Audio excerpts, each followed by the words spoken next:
you explicitly request. Hey, welcome back, everybody. Sorry, I was just having a sideline conversation there with Michael-san, but this is the continuation of the previous video here with my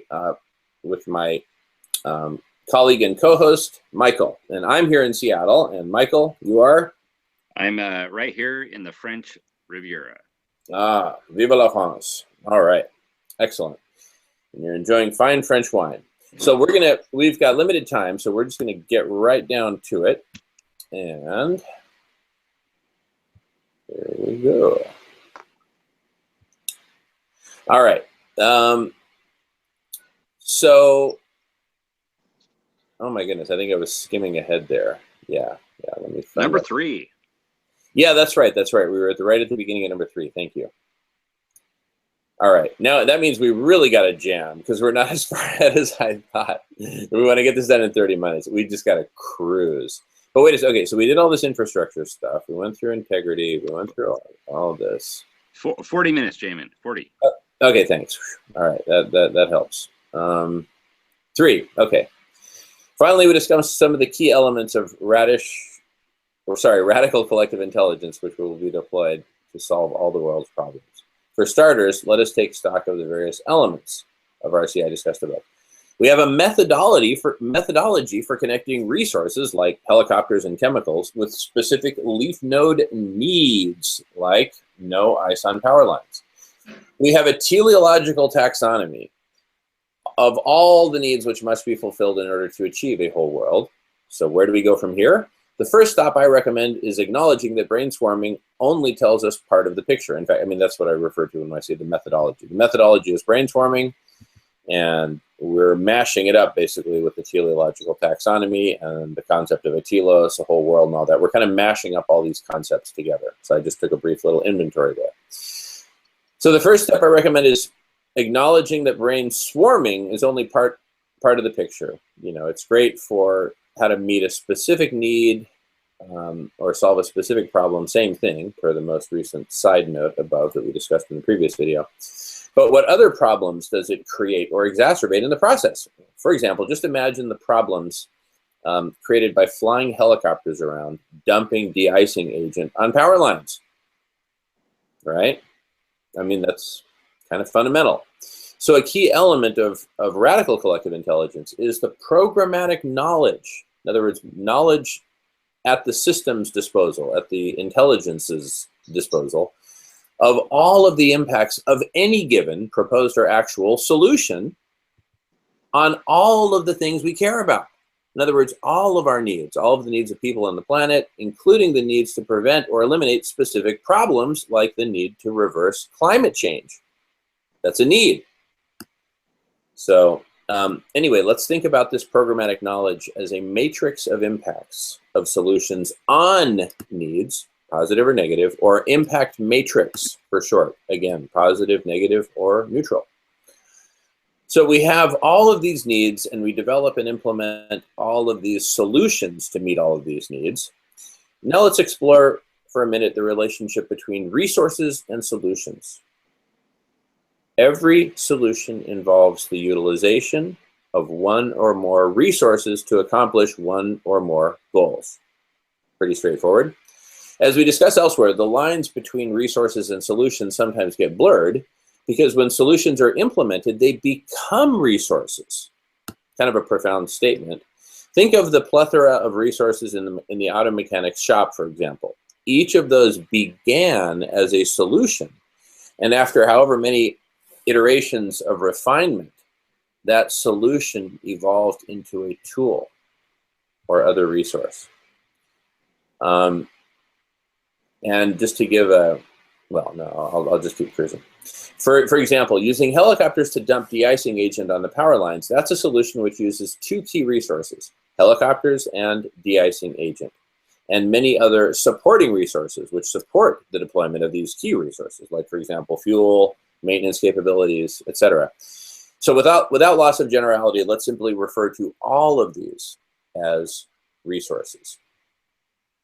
The key resources, the supporting resources, everything. It's all resources. All right, now let's pause to take an inventory here of the elements at the disposal of radical collective intelligence from above. well, we've got the distinction needs. We have this notion of a need of people and or planet, or both, people and or planet. We have, breaking that down into a teleological taxonomy of all the needs which must be fulfilled in order to achieve a whole world. That is huge. And then we have resources that can be deployed in numerous ways to help achieve those needs. And we have a methodology for connecting resources with specific leaf node needs, and that's brainstorming. I mean, this is huge. This is like we're connecting the dots of the fundamental stuff of global transformation. This, in turn, facilitates the generation of solutions. And then the impact matrix is programmatic knowledge of all of the impacts of each solution on all of the needs impacted positively or negatively by that solution.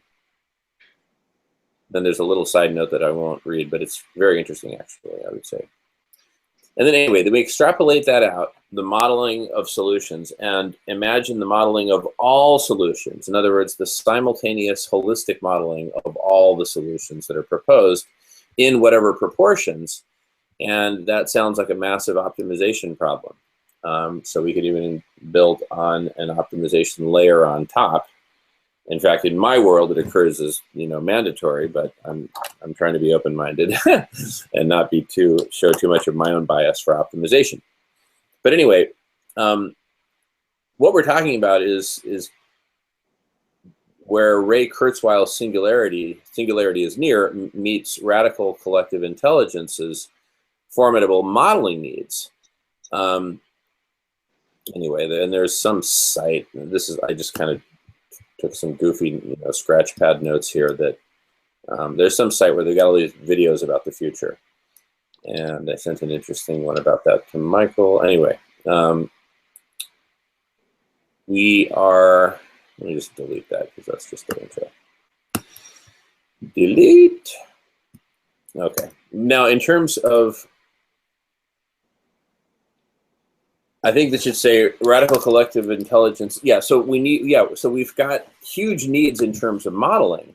And thanks to the parallel exponential growth of technology, we've got all these modeling capabilities that we didn't have before for computer modeling, global holistic modeling, which will need to map out all of the matrix, the impact matrix of all the solutions. So have that at the ready for whatever combination of solutions you want to deploy in an overall strategy, such as the Hunterless games.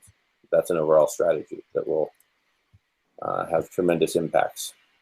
Bottom line, we have, or will have, or are exponentially having all of the technologies, sensor networks, data processing power, computer power, memory. We've got all the technology we need to do this, and it's actually growing exponentially, which is kind of mind-blowing. So the singularity is basically here. And, but it's here more for the reason that collective intelligence is about to explode via radical collective intelligence, as we're discussing here. So let's take stock of what we've achieved thus far. We've fanned out a teleological taxonomy of all the needs of a whole world.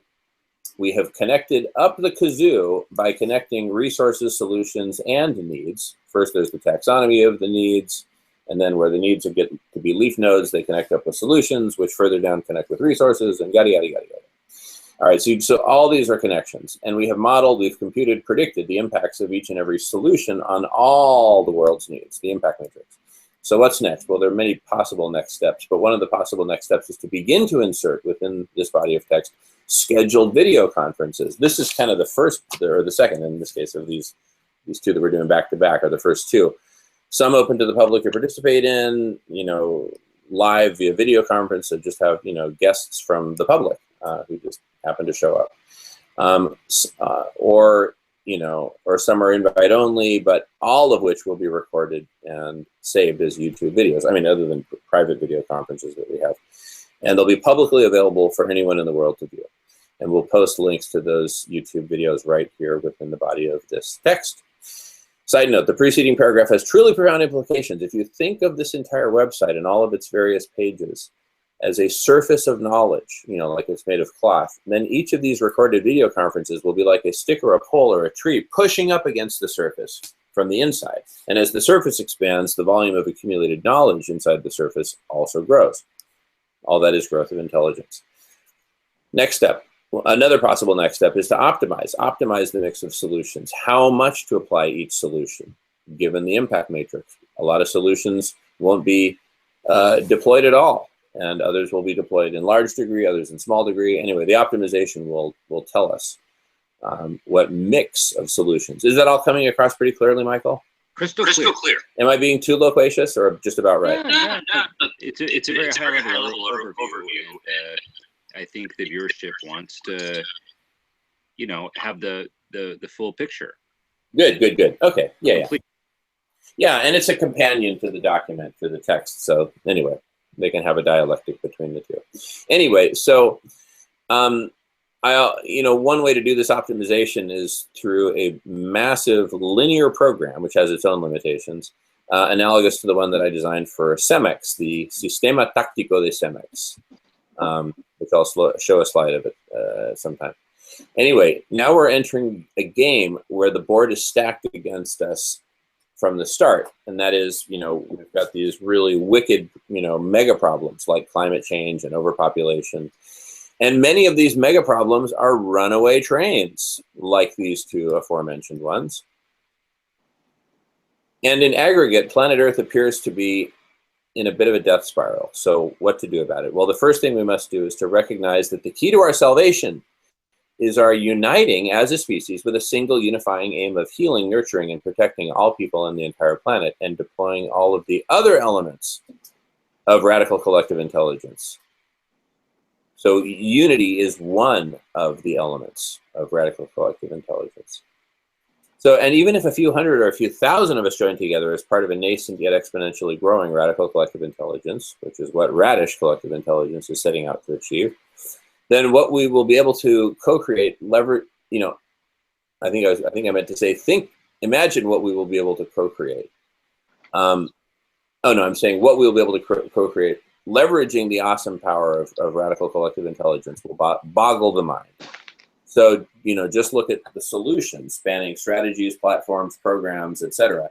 we have created with just a dozen of us collaborating on Radish. We've come up with Radish Collective Intelligence. We've come up with a comprehensive theory of radical collective intelligence, which is what we're talking about right now.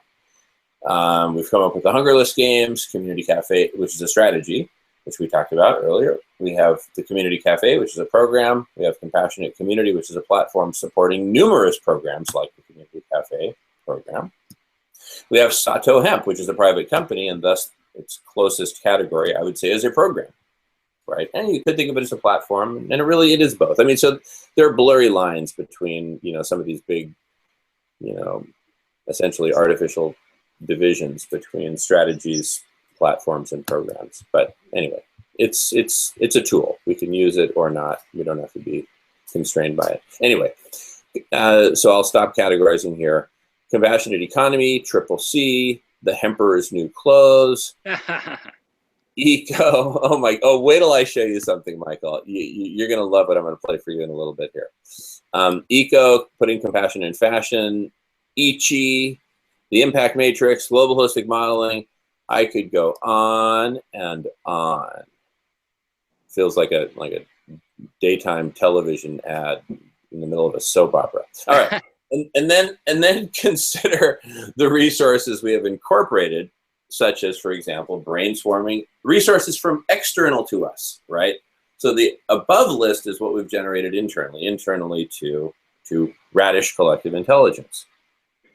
And but then we've also incorporated from externally brainstorming, Google Hangouts, recorded and saved as YouTube videos. And I just saw that in a few days, they're going to remove the artificial barrier between Google Hangouts and YouTube videos, and it all just gets to be part of YouTube. We've incorporated the MacArthur Foundation Challenge, 100 and change. And then consider that the solutions we're building are in the process of becoming resources for use by the next generation. of radical collective intelligence, which could be weeks or months away, or days away, depending on how fast we're going. And that's the interesting thing. As radical collective intelligence really goes exponential, and specifically as it rounds the knee of the exponential and starts to basically go vertical, then you're going to have very, very quick, iterations on the platform of all the tools, all the technologies, communication technologies, connection technologies, information organization technologies, et cetera, et cetera. So anyway, all of these solutions that we're building become resources for the next generation. And so it's like the radical collective intelligence just becomes better and better equipped to become smarter and smarter and more effective at handling larger and larger memberships. So there's a virtuous cycle. Success breeds more membership in the radical collective intelligence, like via Radish, for example. More people join Radish. Increasing membership breeds exponentially growing levels of radical collective intelligence. I mean, if we've been able to do all this just with a dozen of us, imagine as we add a few dozen more, a few hundred more, a few thousand more. And, these are tiny, tiny, super tiny fractions of the total population. So it's not like we even need to be popular. We can be a fringe thing and become incredibly powerful or incredibly intelligent, because higher levels of intelligence breed better solutions. Better solutions breed more success, which brings us full circle. Success breeds more membership. So it's a beautiful virtuous cycle. Side note, it really is that simple. This is not hard. We think this is a slam dunk virtuous cycle. There may be better strategies or better, architectures of how to put all this together, and we're so totally, absolutely open to hearing all other suggestions, or even, ideas that build upon what we're talking about, or ideas that deviate slightly from what we're talking about. It's all fine. It's all good. Anywhere on the spectrum, please don't feel constrained by how we're looking at the world here in this one conversation. All right. Okay. Anyway, welcome to the Great Leap Forward. The singularity is here. Join us. Why join now? Why not wait and see how it develops? Well, here's the paradox. By waiting and seeing how it develops, you are actually participating in it. As long as you're seeing, right, you're absorbing it. And by absorbing it, you're participating in it. It becomes part of you. And you become part of it. Now, of course, there's higher levels of participation. Anyway, hence the quote at the very end of the Hungerless Games video, thank you for participating in the Hungerless Games. Like, who, me? Yes, you. Side note, we are about to embark into the fascinating world of global modeling. Within this context, we will also explore the related topics of holistic land management and planetary management. Global holistic model. Remember about where we talk about the impact matrix up above? Well, whatever that matrix evolves to become, whatever form it takes, that matrix will constitute the bulk of the input parameters into a massive computer model of the entire world, which we call the Global Holistic Model, or GHM for short. And this overlaps what I was talking about above. We're just kind of going deeper into the modeling part of it. That's how we generate the impact matrix, actually. Anyway, it's the two are inseparable, actually. Anyway, impact matrix and global holistic modeling. So here is a presentation I gave in December 2013, which is a precursor to the present concept of a global holistic model. This tells the story very well in about 14 minutes, as well as the background and inspiration for it. So I highly recommend the video, but we don't have time to play it now. Only after making that video did I learn about the work of the great Alan Savory. The following is a must-see 20-minute TED Talk Mr. Savory gives on reversing climate change by reversing desertification. And I'm just going to play a couple snippets from that, maybe like the very beginning and the very end or something like that. What do you say, Michael? Just to kind of give it. Let's get a taste. There we go. All right. Well, let's get a taste of it. Okay, so. Whoa.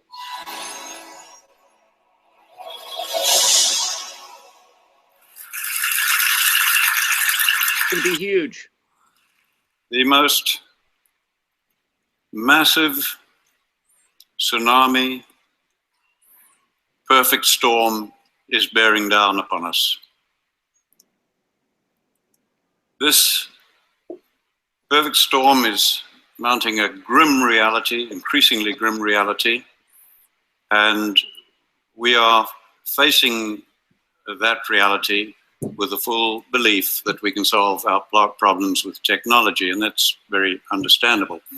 Now, this perfect storm that we are facing is the result of our rising population, rising towards 10 billion people, land that is turning to desert, and of course, climate change. Now, there's no question about it at all. We will only solve the problem of replacing fossil fuels with technology. But fossil fuels, carbon, coal, and gas, are by no means the only thing that is causing climate change. Desertification is a fancy word for land that is turning to desert. And this happens only when we create too much bare ground. There's no other cause. And I intend to focus on most of the world's land that is turning to desert. But I have for you a very simple message that offers more hope than you can imagine. We have environments where humidity is guaranteed throughout the year. On those, it is almost impossible to create vast areas of bare ground, no matter what you do. Nature covers it up so quickly. And we have environments where we have months of humidity followed by months of dryness. And that is where desertification is occurring. Fortunately, with space technology now, we can look at it from space. And when we do, you can see the proportions fairly well. Generally, what you see in green is not desertifying, and what you see in brown is. And these are by far the greatest areas of the Earth. About 2/3, I would guess, of the world is desertifying. I took this picture in the Tihama Desert while 25 millimeters, that's an inch of rain, was falling. Think of it in terms of drums of water, each containing 200 liters. Over 1,000 drums of water fell on every hectare of that land that day. The next day, the land looked like this. Where had that water gone? Some of it ran off as flooding, but most of the water that soaked into the soil simply evaporated out again, exactly as it does in your garden if you leave the soil uncovered. Now, because the fate of water and carbon are tied to soil organic matter, when we damage soils, you give off carbon. Carbon goes back to the atmosphere. Now, you are told over and over, repeatedly, that desertification is only occurring in arid and semi-arid areas of the world. And that tall grasslands like this one, in high rainfall, are of no consequence. But if you do not look at grasslands, but look down into them, you find that most of the soil in that grassland that you've just seen is bare and covered with a crust of algae, leading to increased runoff and evaporation. That is the cancer of desertification that we do not recognize till its terminal form. Now, we know that desertification is caused by livestock, mostly cattle, sheep, and goats, overgrazing the plants, okay, leaving the soil bare and giving off methane. Almost everybody knows this, from Nobel laureates to golf caddies, or was taught it, as I was. Now, the environments like you see here, dusty environments in Africa, where I grew up, and I loved wildlife. And so I grew up hating livestock because of the damage they were doing. And then my university education as an ecologist reinforced my beliefs. Well, I have news for you. We were once just as certain that the world was flat. We were wrong then, and we are wrong again. And I want to invite you now to come along on my journey of re-education, and discovery. When I was a young man, So I'll pause it there and then just skip ahead. He goes on to share about how livestock can be leveraged to reverse desertification. climate. Now, by the time you're doing that and increasing greatly the percentage of... Anyway, I'm just going to fast forward to the very end because he has a very powerful, it's like a minute and a half here. And I appreciate everyone's patience. Thank you, Chris. Thank you. Thank you. I have, and I'm sure everyone here has A, 100 questions, B, wants to hug you. I'm just going to ask you one quick question. When you first start this, you bring in a flock of animals. It's desert. What do they eat? Anyway, he got just a phenomenal standing ovation. So very, very popular. It's a great TED Talk to watch all the way through. So yeah, and we may not have time, for it now, but I recommend to our viewers the interview that you did with Dr. Alan Savory. That I'm going to show some tidbits of, and I know exactly what to show. So this will be fast and sweet. You ready for fast and sweet? I'm ready for fast and furious. Fast and furious. Here we go. To catch up. But in the meantime, you've got this tremendous economic incentive. So in a way, we're leveraging what has, in many circles, traditionally been seen as our worst enemy as a tremendous ally, and that is the free market. Not that I'm a giant proponent of the free market, but the free market exists. It's the context in which we're operating right now, so why not leverage it, right? And so the way that we're leveraging the free market is by creating the platforms by which consumers and businesses and other institutions can actively prefer these compassionate products, even if they have to pay more, because that's where the surplus wealth kicks in. An upper middle class person can now buy a compassionate pair of shoes and maybe even pay double, and then they get the huge boost to the ego that they're able to go to the nightclub and these are them compassionate. Well, they pay more, but I just love the planet and the children so much that and the subtle messages. I mean, it's the reason Mercedes just took off like crazy, because they priced it at double what a Cadillac was cost, several decades ago. And so, people would show up to the golf course in their Mercedes, and it's like, here's the proof that I've arrived. Well, these compassionate leather shoes give you an opportunity to show that you've arrived in a much richer context. So let's see, and then let me just skip ahead a couple more little snippets I want to show that are just must-sees. You've got to see these. These will get shorter. The collective intelligence building mechanisms, which is kind of science fiction, but it's right at hand. I mean, Google Hangouts exist and they're free and everyone can use them. So we've got all the elements we need. I couldn't agree more with you. And trying to further this conversation and see where we collaborate, and we're going to need more and more collaboration, as you said, with other minds and brains around the world. But just taking you and I collaborating right now, I love what you're doing there. So let's take Newman's Own. Corporations are now CCC. They're contributing 100% of profit. Yeah. I had a similar reaction, Michael. He loves it. And then watch this. You've got to see this little segment right here. All right. Everybody get ready to smile. First compassionate company under this new framework. So one possibility would be that we document its evolution and the training of its staff in the holistic management framework, and that we present it to the world This as is Sato Hemp. Like a documentary television series that's entertaining, right? People want to be entertained. That's kind of the reality of a lot of this media. And so, but what could, the name that we're kicking around for this is the Hemperor's New Clothes. Takuya Sato, who's the head of Sato Hemp, we call him the Emperor of Japan. I mean, 17 generations legacy. Just an amazing individual, amazing family.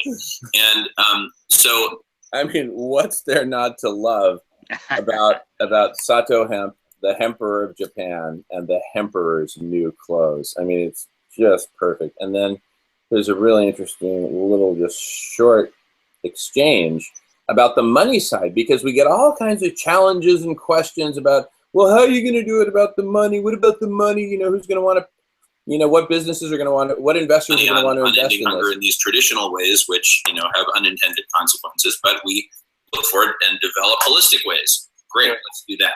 And so in this way, we can kind of show other companies, you know, how it's done and provide them a pathway. And they can say, wow, let me go back to episode 4. Let me see how they overcame that problem of profitability, and how am I going to raise money if all the profits go someplace else? Well, you know, Newman's Own solved that problem, and we're actually developing a whole playbook around Kickstarter so that compassionate entrepreneurs. Well, any company can plow money back into growth of the business and develop before to close profits anyway. I mean, these are trivial problems. You know, we're mentioning training and so on, and Trivial problems.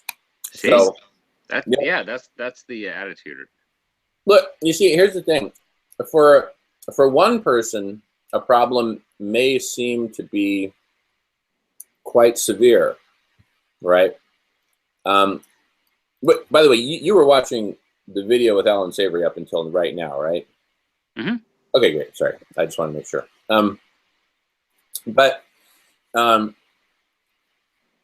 For one person, a problem, an insurmountable problem. For another person or another team, that's a piece of cake. He said, those are trivial problems. That's a perfect example of collective intelligence, because I wasn't recognizing them as trivial problems. Yeah, and not only severe, but frankly insurmountable.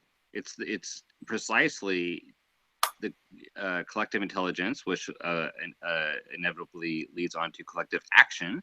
Yeah, right. Exactly. That makes these problems. You know, the CI has the same reaction as Alan Savory, right? Where it's just kind of a shrug of the shoulders. Yeah, exactly.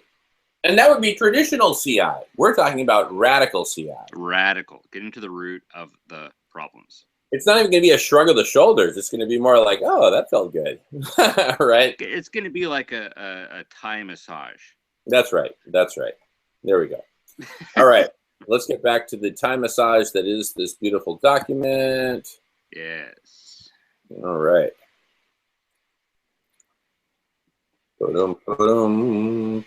Okay, so anyway, that whole interview with Alan Savory goes for 1 hour and 47 minutes, and I recommend every second of it, and I'm not kidding. And at minute 111, approximately, Mr. Savory is deep into the topic of applying the holistic framework for saving the endangered rhino. And this is great reinforcement for what we discussed above on the topic of building a whole set of solutions which will holistically solve all of the world's problems. Mr. Savory, at one or more points in the video, talks about how solutions are the wrong way to go, and that individual solutions are in stark contrast to the holistic framework. I think his rhino story is very telling, which is why I recommend everyone to watch it. There, he tells a story of different solutions competing and canceling each other out, which is the ultimate tragedy. That, for me, that simply means that set of solutions was not designed holistically. More likely, each of the solutions was designed by a totally separate team of human beings that weren't even talking with each other and may have actually been actively competing with each other. You follow me? You follow me, Michael? I follow you, yeah. I mean, for me, this is a really crucial point. I just want to, that's why I highlight it. Anyway, meanwhile, the poachers continue to poach and the rhino are going extinct. In other words, even though millions and millions of dollars would be pouring in to save the rhino, probably tens of millions. And I want to underscore this point even further. The fact that, as you have highlighted here, right? Yeah. The canceling of one, problem with another solution, is what you get without a holistic collective approach. Yeah. Right. Yeah. Because it's when you're dealing with one thing in a vacuum, another thing inevitably is affected because no problem exists in a vacuum. Wow. Yeah, totally. Exactly. And see, that's why we need the holistic impact matrix, not just an impact matrix, but a holistic impact matrix.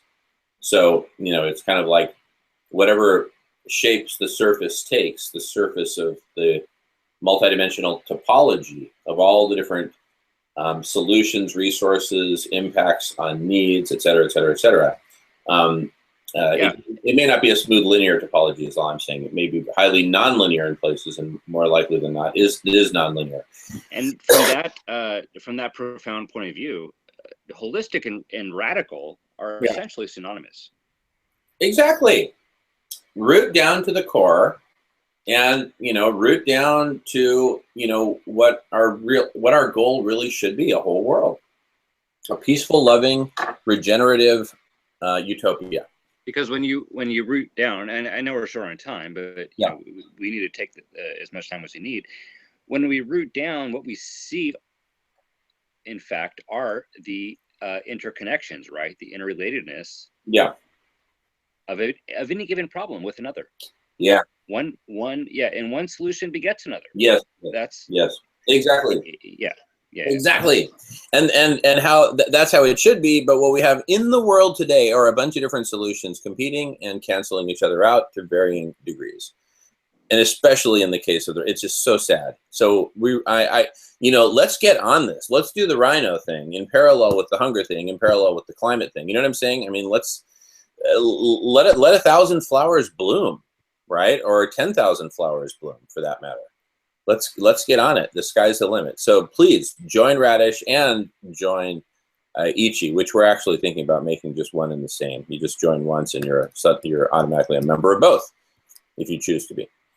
Anyway, what we're talking about is, of course, holistic solutions, an entire set of solutions designed from the outset as a whole and optimized as a set. And set is simply a fancy word for whole, and a precise mathematical term as well.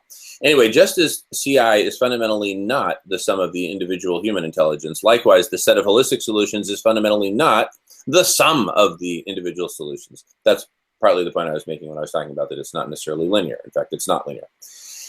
At the level of the Chilos, whole world, we are squarely in the realm of holistic planetary management. And no conversation on planetary management is complete without a visit with Professor David Orr.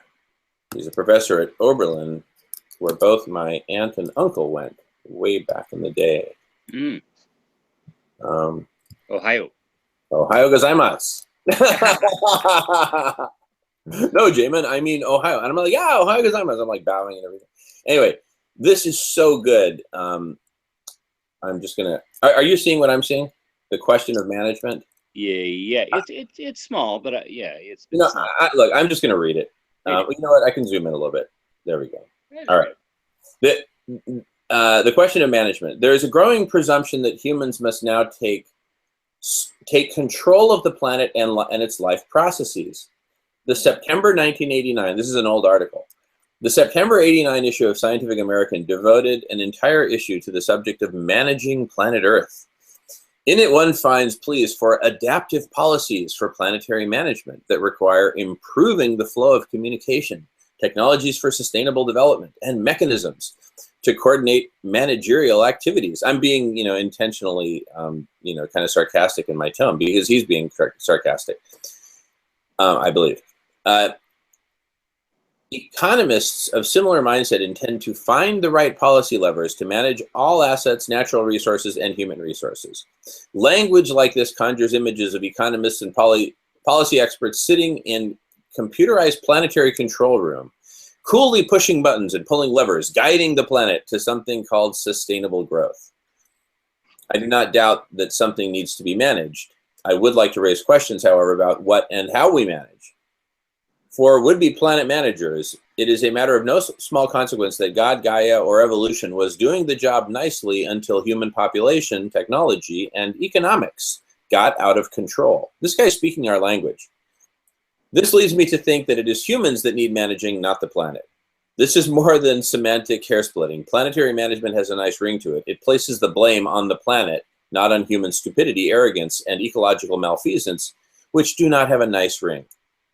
And with that, I hope I have whet your appetite for that. The link is there. Just check out The Question of Management by David Orr. Now back to the Word document, which is your sponsor. There is a key point in the above article where Professor Orr reaches the crux of the matter. It is toward the end of the first paragraph of page 8 and the beginning of the very next paragraph. Professor Orr questions whether we will reach a certain level of knowledge. Professor Orr, meet radical collective intelligence. And I'm actually going to give Professor Orr a call tomorrow and have a conversation about this. So I'm being kind of dramatic here, but hopefully not at Professor Orr's expense. That's not the intent. Then Professor Orr goes on to talk about the problem of evil, recalcitrance, and our capacity to rationalize almost anything. Professor Orr, meet the new worldview. We're putting compassion in fashion, and in the process, we're going to make evil and recalcitrance about as fashionable as bad breath combined with a terrible personality. Think Dick Cheney. And as far as rationalization, RCI will shine a big bright light on the truth, making rationalization of lies about as fashionable as walking in naked to a church event. It simply becomes unfeasible to all but the least conscious individuals. By the way, I love Professor Orr. I'm just using him as a prop because he is near the zenith of the old way of thinking. Building on the foundations of all the above, RCI will identify, develop, and incorporate all of the solutions, including frameworks, platforms, programs, the entire set of which will holistically solve all of the world's problems. World, meet radical collective intelligence. Now back to you, Michael. Yes. I think that this is, particularly this last quote that you read, I hadn't seen that before. And I think it just is a statement to the times in which we live, right? The singularity truly is near. Yeah. Well, we say we're putting a deadline for the singularity to be September 7th. It's really going to happen as soon as it happens, right? As soon as this really starts to go viral and people start signing up, and we invite everyone to apply to be a member of Radish and or Ichi. And again, we'll probably make it so that if you apply for either, you become a member of both. But you can apply for whichever one you want, or both. I predict the 13th. Okay, the 13th. I predict a lot sooner, because I'm just saying, tomorrow, it's my birthday. All right, because tomorrow we start spreading the word, and the word could spread quickly, right? I mean, at some point, it's going to break through. There's like a dozen of us now who are intensively involved, and more who are joining every day. Like 3 people literally joined today. It was like, you got to be kidding me. We had been to flat 12 for months, and we had gone through a number of things on an individual basis and as a team. So we had been through quite a lot. But anyway, I want to make a point, which is, and I'm going to go back to the Word document to kind of help me out with that. And I fully respect if you need to roll, Michael. I certainly love having you here. For 3 minutes. 3 minutes. Okay, gotcha. For me, not necessarily you. That's right. Well, so RCI will either identify or develop and incorporate all the solutions to holistically solve all the world's problems. And let's see. Hungerless Games. Yeah. Exactly. That's the big strategy. Where the rubber meets the road. Right. And really, that becomes the beginning of the transformation of entire industries, because we may start with the hemp industry and then expand from there to the entire cannabis and hemp industry.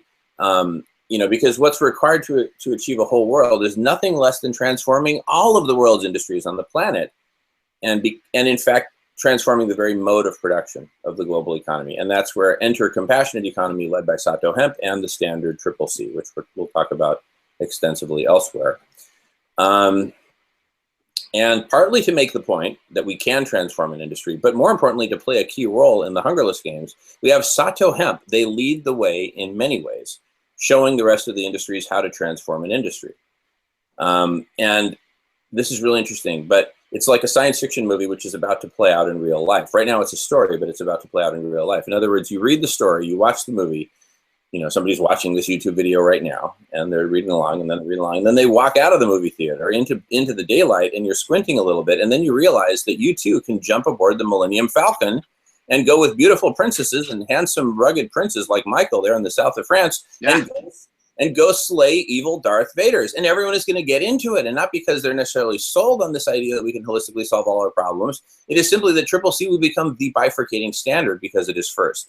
So we are starting with obvious low-hanging fruit. If we did nothing else but put compassion and fashion in the clothing industry and ramp up hemp to be the multi-hundred-billion-dollar industry it has the potential to become, you know, that's a story enough in itself, but that's just the beginning. It's going to be a big story, a very controversial story, because a lot of people are going to be stuck in the idea that it's impossible to end hunger and it would go against human nature. And of course, we're taking on the giant international cotton industry with all of its supporting industries and its downstream industries, most notably compassion. What are the steps? Build out Ichi, build out the story, build out membership for both Ichi and Radish. What all this calls for is massive comprehensive expertise applied to all the many, many, many different needs of the planet, and all the many, many, many, many different technologies, and the many, many, many, many different resources and solutions that can be designed with resources and technologies, built and implemented using various combinations of these technologies. It just goes on and on. So make it a rhetorical question. How on earth are we possibly able to model this future? How can we possibly predict it? The best way to predict the future is to create it. And that's exactly what we'll be doing by transforming the global economy via Triple C, with Radish and Ichi, all this collective intelligence, because it's just going to be exponentially growing intelligence. That which is so smart that it will be able to train humanity, just as humans train dogs and other animals. But who really trains who anyway? So radical collective intelligence and the optimizing of the economy, industry by industry, category by category, optimizing the mode of production and perfecting Triple C. And having the jump on this whole process and pioneering the way, blasting our way into the mind with the Hungerless games. See the 22 immutable laws of marketing. Anyway, I'm going to give you the last word, Michael, but thank you, and then I'll just continue on with that stuff, but maybe at a less frantic pace. Sorry for being so frantic there. I just wanted to share that moment with you because some of that stuff at the end is so juicy. You know what I'm saying? Yeah, and one of the beautiful things about collective intelligence is the synchronous and the asynchronous nature of what we're doing. In other words, it goes on. And so we don't, I mean, this conversation, this isn't the beginning by any means, and it's not the end. So it's just, it's one of those things where, you know, we come together to have a conversation, and even though I may drop off, the conversation continues on. Absolutely. And what's one thing that's very special about this conversation is the fact that it's recorded. Think of all the conversations that aren't recorded. They happen. Eventually we forget about them and they're just gone. They disappear. This way, this conversation itself is part of the collective intelligence. Boom. The content is part of it. The binocular vision, Michael one eye, Jamin one eye, the, you know, whoa, that depth perception. Depth perception, parallax. Nathan Myhrvold says that, you know, perspective is worth 30 IQ points. That's within one mind. Start adding minds. Oh my goodness, must be hundreds of IQ points. Get up into thousands, tens of thousands of people. How many is it even measurable on the IQ scale? Sorry, it's going to be orders of magnitude more intelligent for all these various different reasons. And for all these mechanisms, we mentioned in passing connection technologies, connecting different people to form sort of like special teams to work on certain problems. Do you have another minute or two, or do you really need to, you probably need to sign off, huh? I do, but the conversation continues on. And okay, I'll just keep recording. You can watch it later. That's it right there. All right, you see, we're leveraging technology to facilitate the continuation of the conversation between the two of us. And this is a very simple metaphor for the whole world. Just like Michael's going to drop off, he'll be able to enjoy it later, and so will everybody else. Collective intelligence in action. In action. Viva collective intelligence. Viva la inteligencia. Viva la revolución. Viva la revolución. Viva la inteligencia colectiva. All right, Michael. Arigato gozaimasu. Great work today, Michael. Great work. Arigato gozaimasu. See you soon. See you soon. All right, so let's get back to the Word document. Notice how, it's now one person's voice rather than the binocular vision. Now it's the monocular vision of Jamin. So let me just back up. I feel like I just ran through that stuff so fast. I'll at least focus on some of the more important points. Okay. Let's see.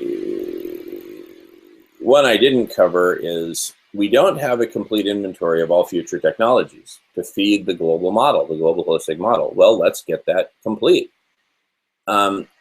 So, in the push to getting people to join Radish and Ichi, we want to get the Singularity University on board. And I'll give them a call tomorrow and, let them know that we mentioned them, and would love to have them involved, because they can help us model forward a whole classes of technologies and specific technologies using their exponential framework.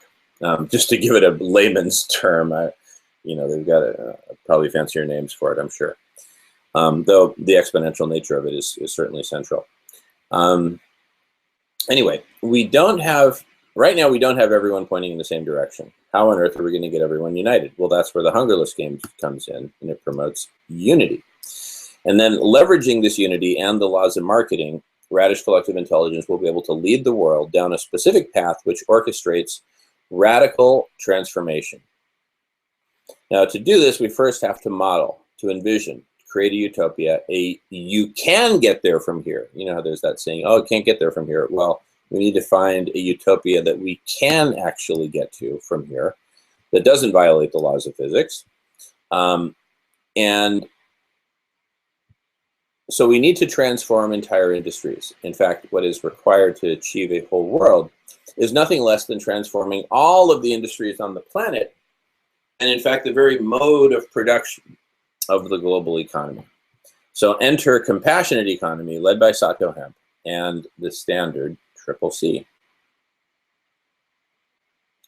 So partly to make the point that we can transform an industry by giving a real-life example, transforming the hemp industry, but more importantly, to play a key role in the Hungerless Games, we have Sato Hemp. They lead the way in many ways, showing the rest of the industries how to transform an industry. See, they lead the transformation of the hemp industry specifically, and probably eventually the cannabis and hemp industry as a, as the single as the single industry that it truly is, because it's the same plant genetically, just different varieties or strains of the same plant, but not like different species or anything like that. Okay.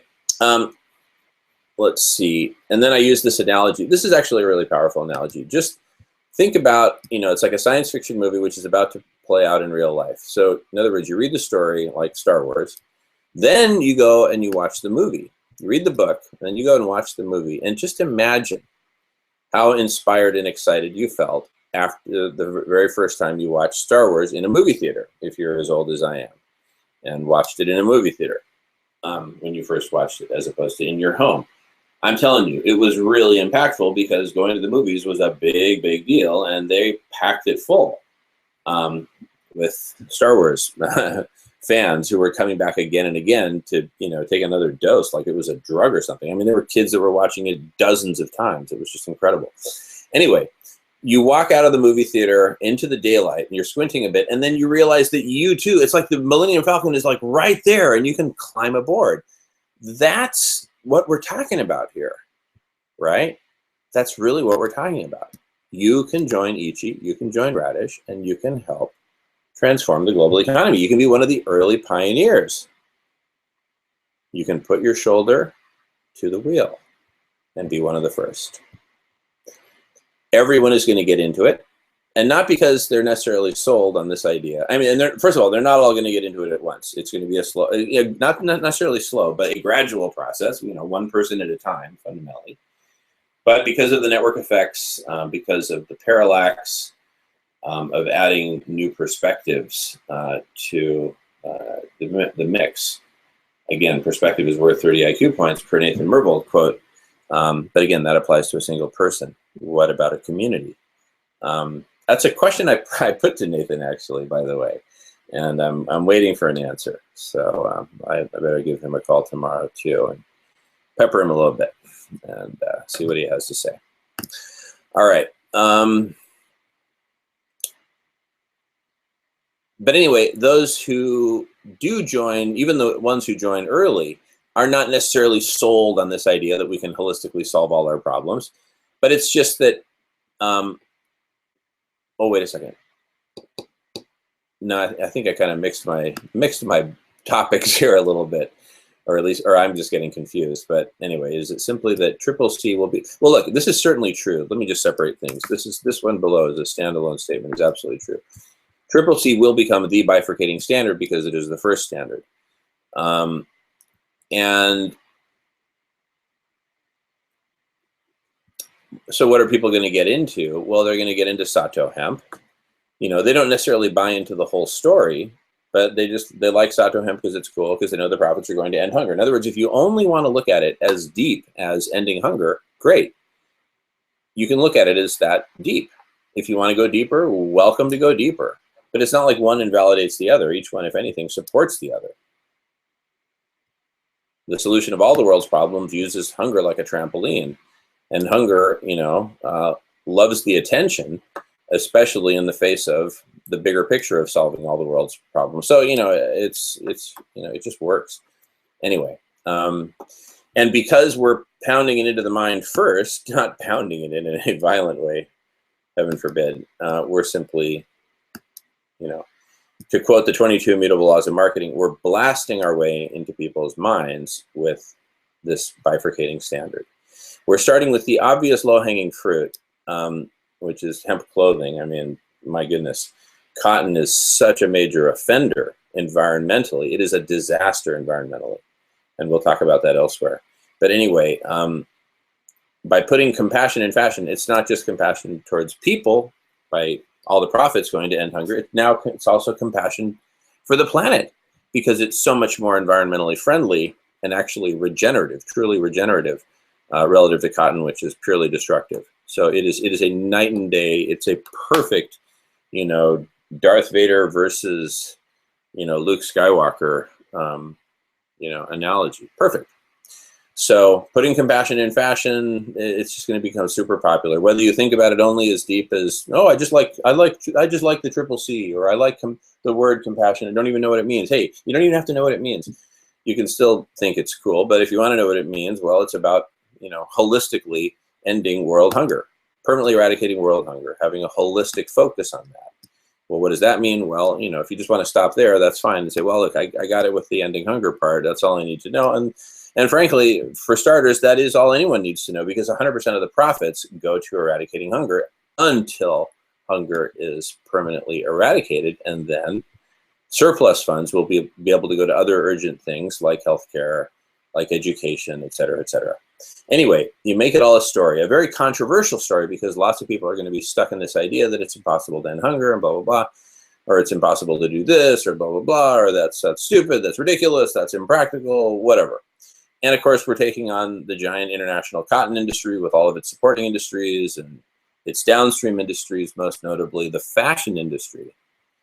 And you've got multi-billion-dollar fashion brands making lots and lots of money, thank you very much. And to suddenly, you know, change what's popular from cotton to hemp is a big deal, and it's going to impact a lot of people. The whole point is to have a net positive impact, a huge net positive impact. And people who are negatively impacted, do something to support them. And we can do that because we're going to be mustering tremendous resources. We're going to be building a very profitable economic engine, which will first end hunger, unify humanity in doing so, and then go on from there to accomplish other great things. It's actually doing it all holistically, but there's a particular focus on hunger initially until hunger is solved. So we got Ichi. We got the developing of the story, which is really parallel with the development of strategy. In fact, I think they're kind of two sides of the same coin. You know, a strategy becomes popular and successful because it can be distilled down to a story that people buy into. And likewise, a story of a vision for utopia can be broken down into a strategy, as we saw with just taking whole world and breaking it down, right? And then applying brainstorming. So anyway, basically, the short answer is, if you want to achieve this, have a great strategy, apply collective intelligence, radical collective intelligence. And then, you know, the very popularity of all this, the success of the various different programs like Community Cafe. I mean, like, how is Community Cafe going to go anywhere but up and successful with, you know, with the world as it is right now, and the fact that it's just blasting its way into people's minds along with everything else, along with collective intelligence, along with the development of the Hungerless Games strategy, just immensely popular stuff, building membership and thus driving even greater levels of intelligence within the collective intelligence. I mean, it's just a perfect storm of goodness, just extreme goodness, basically. So really, what all this calls for is massive comprehensive expertise applied to all the many different needs of the planet, and all of the many different technologies, and all the many different solutions that can be designed and built and implemented using various combinations of these technologies, you know, and resources, and, you know, the world's resources. Human resources, you know, animal resources, plant resources, et cetera, et cetera. Make it like a rhetorical question. How on earth are we going to possibly be able to model the future? And how can, this is kind of a new topic, how can we possibly predict this, predict that with any sort of accuracy? The answer, the best way to predict the future is to create it. And that's what we'll be doing by transforming the global economy with CCC, transforming culture with Radish and Ichi, with radical collective intelligence. And when I say we, I mean radical collective intelligence.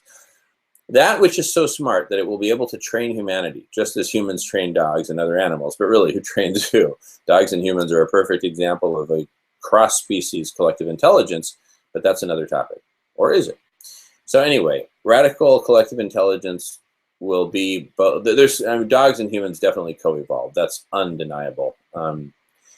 It's just fascinating. Anyway, so radical collective intelligence will be both doing the modeling and the optimizing of the economy, industry by industry, category by category, as well as optimizing the very mode of production by perfecting CCC.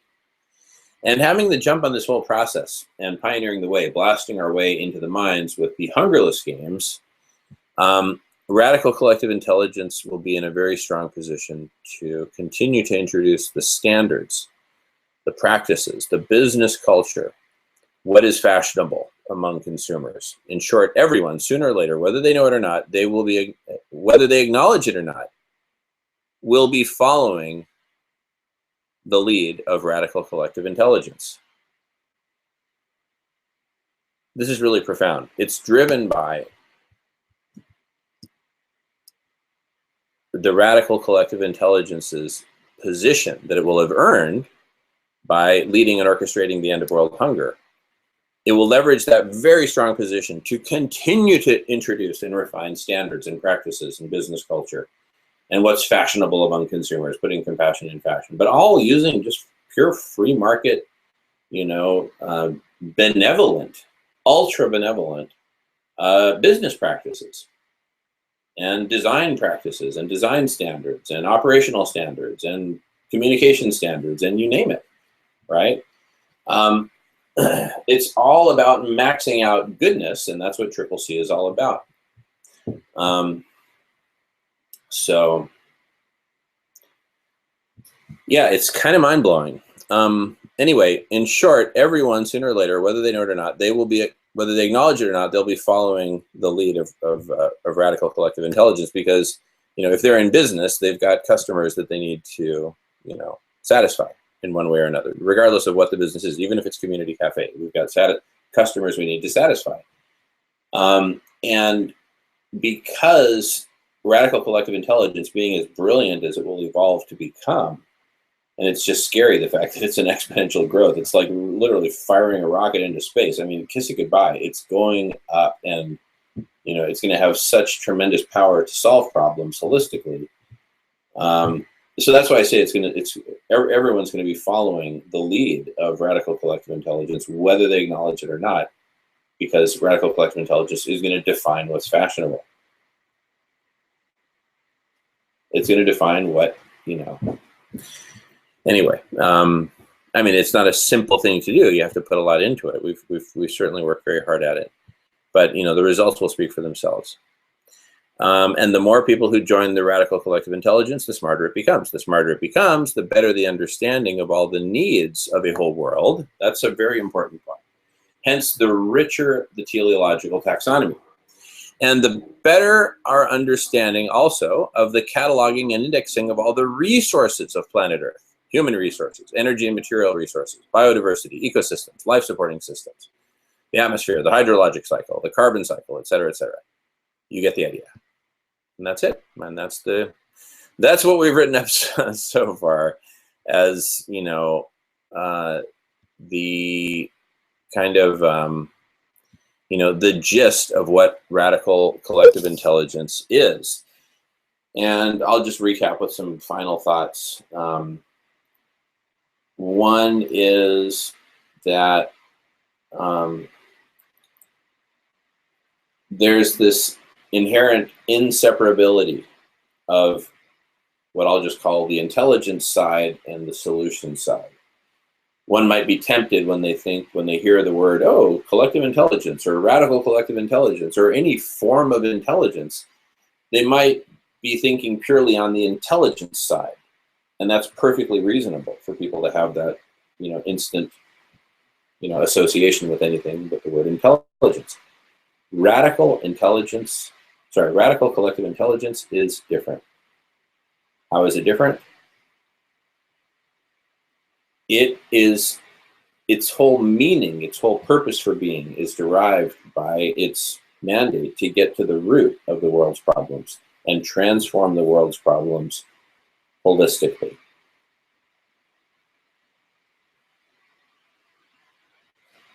It would not be radical collective intelligence were it not for its radical involvement in the transformation of all the world's problems. Holistic transformation, holistic solution of all the world's problems. So, it feels like we've hit upon some sort of holy grail for, getting to a critical mass of collective intelligence, which itself is on an exponential growth trajectory, right? It feels like we've been, we were kind of flat in terms of membership built. Not that we were out recruiting anyone, but I went and had breakfast with a dear friend this morning, and he is just so excited about what we're doing. Partly because of his, outlook on life now, with the world heading in the various, perilous directions that it's heading in. And then there was a couple sitting next to us. Anyway, after my buddy and I had breakfast for a couple hours or longer, we hadn't caught up in a while. But the couple next to us, after my buddy left, they invited me to sit down with them, and they were very curious to know what we were doing because they'd overheard us talking, and we told them exactly what we're doing. And they were so positively blown away. So we just had a great talk, and it was amazing. So people are falling in love with this. That's the bottom line. And law number 1 of the 22 immutable laws of marketing: it's better to be first than it is to be better. Utterly profound.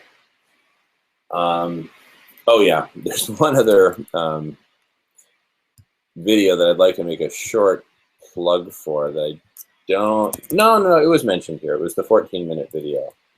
But now that we're not in such a hurry as we were before, okay, we can watch at least maybe a couple, 3-4 minutes of this, and then maybe we get back to David Orr's article. Yeah, that would be a cool thing to do. Okay. Anyway, Alan Savory's TED Talk, must see. All right, welcome back. Now let's get down to brass tacks and talk about how we can actually address all of these global transformational issues in a holistic, unified framework. And first, let me just give kind of the inspiration for this, how I came up with, my contribution to this. And here's the thing: whatever I'm about to say in the next, 5 to 10 minutes, multiply it by about 10,000, because we're going to have thousands and thousands of experts contributing entirely different angles, resources, areas of expertise, and solutions that either haven't been thought of or haven't been thought of in the holistic context in which we're now addressing this whole opportunity. So my inspiration was, I was doing a project for Cemex, which is headquartered in Monterrey, Mexico, the most profitable cement company in the world, producing the largest volume of man-made materials on Earth. And so the problem they were faced with was, here we've got all these different cement plants all throughout the country of Mexico and other countries in the region. I'll just start with Mexico as an example.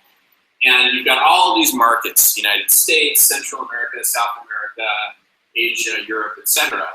And so the problem is, how do you determine the optimal way in terms of minimizing global cost, energy costs, transportation costs, etc., to meet all the demand in all these different international markets with several dozen cement plants, right? Producing many dozens of millions of tons of cement every year. So it's a huge expense, huge energy expense, huge carbon emitter, etc. And so what I did is I envisioned and then architected and spec'd out a system, which I then supervised the development and implementation of within Cemex, where we modeled every single transportation link, connecting every plant to every market, and literally every single logistical connection: highways, railroads, steamship routes, etc., all throughout the country and all throughout the entire world. And this system was phenomenally complex, because we were simultaneously optimizing for how much cement to produce at each of the dozens of cement plants, in terms of millions of tons of each of the 5 major types of cement, and of those quantities produced, how much of the tons produced at this plant should be shipped to this market, that market, this other market, this other market, this other market, this other market, etc., by which combination of modes of transport. Ship it by rail to this port, then by steamship to this other port, and then by truck for the final 200 kilometers or whatever the case may be. And you've got all this redundancy and surplus capacity in the system. The modern cement plants are vastly more efficient than the older cement plants, but the older cement plants are a lot closer to their markets than the bigger cement plants, which are farther away, et cetera, et cetera. So you've got all these constraints, all these different factors going in. And the end result of the system was a system with tens of thousands of variables, tens of thousands of constraints, but the artificial intelligence system that I constructed found the global optimal solution that would minimize total cost, total spend, including energy, and therefore carbon emissions. And the big insight that I got from that is like, wait a second, if we can do this for 5 different varieties of cement, we can do this for 5,000 different varieties of agricultural commodities, where now we're looking at globally, and here's where I'll draw the big picture that I've been working on, and was actually. All right, well, I'll leave you in suspense there, but just click on the link and you can watch the full 14-minute video on global holistic modeling. What is it called? It's called, oh, wait a second. All right, now I have a doubt that you were able to even able to watch that. But anyway, regardless, it's called Holistic Global Model is the name of the video. and the link is contained here on the page. So anyway, it was only after making that video that I learned about the work of Alan Savory. And then I talk about the 20-minute TED Talk, absolute must-see. And then the hour, 47-minute interview, and it's really a conversation that I had with Alan Savory that we saw snippets of. The important thing there is, see, that was another pair of binoculars. Two different perspectives of two different people coming together. So anyway,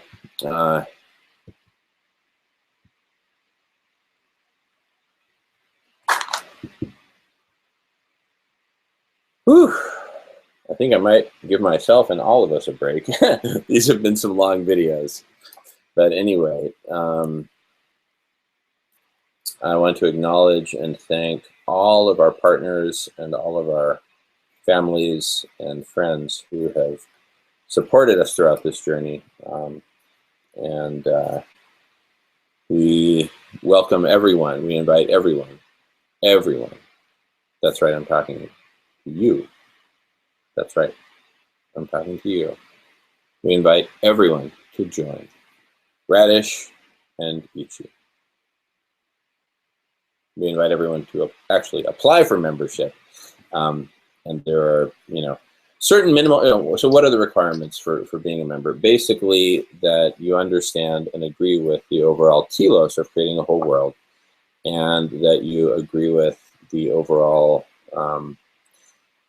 the ethos, the logos, the logic, the ethics, all the core raw ingredients that go into both the telos and the other elements that together generate something so amazing as the Hungerless Games, as a strategy. And we haven't begun to create. We're just at the very, very nascent stages of this revolution of compassion. So it's just such an exciting time to join, because if you do take the perspective that this is, all but inevitable, I mean, it's certainly possible that something is released in the next 24 hours and we get, scooped, so to speak. But if you really take the laws of marketing seriously, and I went from engineer to corporate strategy manager at Microsoft. When I say engineer, I was trained as an engineer. That was my identity. But I went from being an engineer and working as an engineer, at times as a quantitative analyst or whatever. But I went from that to being corporate strategy manager at Microsoft, mostly because of my mastery of marketing. And the best book that I know of that encapsulates the richest nuggets of how to master marketing is the 22 Immutable Laws of Marketing. I highly, highly, highly recommend it. Law number one, it is better to be first than it is to be better. So even though a better solution might come along later than what we're proposing, or in our case a meta solution, which is radical collective intelligence. And what's a meta solution? By the way, I just want to say it real quickly. And the thing is, there's so many important things to talk about, but I do need to debug that one for those who don't know. But I guess this is probably not the best place for it. But anyway, it is that which generates solutions. A meta solution is that which generates solutions. So what I like to say is the chicken that lays golden eggs is a meta golden egg. The chicken itself is not equal to a golden egg, but the chicken is that which generates golden eggs. So that chicken is a meta golden egg. It generates golden eggs. So the meta solution is something which generates solutions, and that's what we want. Holistic solutions which act together holistically. Anyway, I really, really appreciate everyone's attention, everyone's time. I'm racking my brain to think if there's anything else I need to mention. Oh yeah, well, law number one, it's of the 22 Immutable Laws of Marketing. It's better to be first than it is to be better. And we're first. That means that even if something better comes along, because we're first, you see where this is going. So what exactly is first? Well, there's a lot of things that are first, actually. You've got the first full-scale implementation of collective intelligence. You have the first really popular and open to the public international conference on collective intelligence with a focus on radical collective intelligence. You have the first implementation of radical collective intelligence, the first framework for it. You have the first documentary television series about global transformation, The Emperor's New Clothes. You have the first compassionate brand. You have the first industrial standard bifurcating the entire global economy, industry by industry, with CCC, putting compassion in fashion. Bifurcation. It is so powerful. We should probably have a meeting about that. Kick off a topic just on bifurcation, because like people are like, what? Anyway, so we'll go into that. But it basically says, look, take a pick, Coke or Pepsi, right? That's a perfect example of bifurcation. It was the same sugar water, just different brands. All right, fine, they tasted a little bit different. But instead of just saying, yeah, they're just two different with two different tastes, and because Coke was first, they had massive market share, way over 50%. Pepsi was down into the single digits. And they went from there, that dire situation, to almost parity by bifurcating the industry, not with ingredients, not with what they did with the profits or anything like that, but just by positioning Pepsi as the brand of youth, right? And they labeled old on Coke drinkers, and most people don't like to be called old, so they started drinking Pepsi. Anyway, most people like to think of themselves as compassionate, especially in this day and age. So we think that certified compassion is going to take off like a rocket ship in popularity, and driving and being driven by the success of Sato Hen. So, and we're gonna kick off a Kickstarter campaign soon, and we actually need volunteers for that. So when you sign up for membership, there will be various volunteer opportunities that you have the option of hearing about, or if you don't want to hear about them, that's fine too. That's really totally fine. It's not like we're going to think less of you if you don't volunteer. So it's not like a requirement. The main thing is participation.